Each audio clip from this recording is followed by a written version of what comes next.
Asia প্রশান্ত মহাসাগরীয় অঞ্চলে নতুন করে উত্তেজনা ছড়াচ্ছে উত্তর কোরিয়ার পারমাণবিক কর্মসূচিকে। যুক্তরাষ্ট্র, ভারত, জাপান ও অস্ট্রেলিয়ার জোট কোয়াড যখন আবারও উত্তর কোরিয়ার রাজধানী পরমাণু নিরস্ত্রীকরণের দাবি তুলেছে, তখনই কঠোর ভাষায় জবাব দিয়েছে পিয়ংইয়ং। প্রশ্ন উঠছে, কেন এত ক্ষুব্ধ কিম জং উনের দেশ? বিস্তারিত সাদিয়া সিদ্দিকা রিপোর্টে।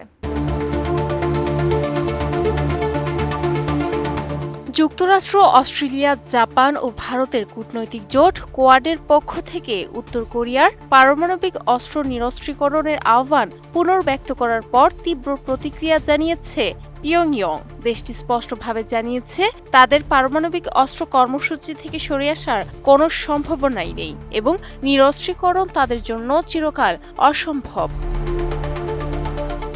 সম্প্রতি ভারতের নয়াদিল্লিতে কোয়াডভুক্ত 4 দেশের পররাষ্ট্রমন্ত্রীদের একটি গুরুত্বপূর্ণ বৈঠক অনুষ্ঠিত হয়।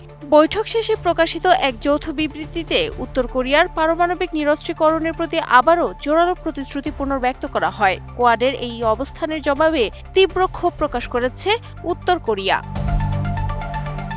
দেশটির পররাষ্ট্র মন্ত্রণালয়ের এক মুখপাত্র রাষ্ট্রীয় বার্তা সংস্থা KCNA-কে দেওয়া এক বিবৃতিতে বলেন, এই জোট মূলত যুক্তরাষ্ট্রের একতরফা বৈশ্বিক আধিপত্য কৌশলের একটি রাজনৈতিক ও কূটনৈতিক হাতিয়ার।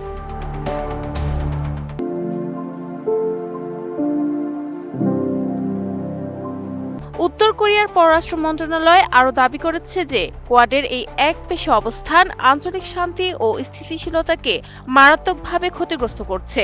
পিয়ংইয়ং-এর মতে, এই জোট একদিকে উত্তর কোরিয়াকে চাপ দিচ্ছে, অন্যদিকে জাপানের সামরিক পুনর্গঠন এবং অস্ট্রেলিয়ার পারমাণবিক সাবমেরিন অর্জনের মতো বিষয়গুলোকে আন্তর্জাতিকভাবে বৈধতা দেওয়ার অপচেষ্টা চালাচ্ছে।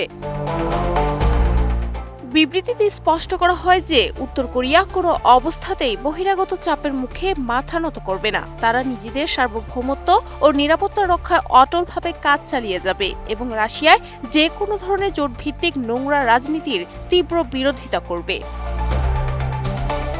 এদিকে উত্তর কোরিয়ার এই কঠোর প্রতিক্রিয়া নিয়ে মূল্যায়ন জানিয়েছেন তাদের প্রতিবেশী দেশ দক্ষিণ কোরিয়া। দক্ষিণ কোরিয়ার একীভূতকরণ মন্ত্রণালয়ের এক ঊর্ধ্বতন কর্মকর্তা জানিয়েছে, উত্তর কোরিয়া দীর্ঘদিন ধরে কোয়াডকে এশিয়ার সম্ভাব্য একটি ন্যাটো ধাঁচের সামরিক জোট হিসেবে দেখে আসছে এবং নিয়মিত এই গোষ্ঠীর সমালোচনা করে আসছে। তবে দক্ষিণ কোরিয়ার পর্যবেক্ষণ অনুযায়ী এবারের প্রতিক্রিয়ায় একটি ভিন্ন মাত্রা লক্ষ্য করা গেছে। এবার উত্তর কোরিয়া শুধু তাদের প্রধান প্রতিপক্ষ যুক্তরাষ্ট্রকেই নিশানা করেনি, বরং জাপান ও অস্ট্রেলিয়ার দিকেও তীব্র সমালোচনার তীর ছুঁড়েছে। একই সাথে এই অঞ্চলে যুক্তরাষ্ট্রের প্রভাব বিরোধী শক্তি হিসেবে চীনের অবস্থানকে পরোক্ষভাবে সমর্থন করার স্পষ্ট ইঙ্গিত দিয়েছে পিয়ংইয়ং।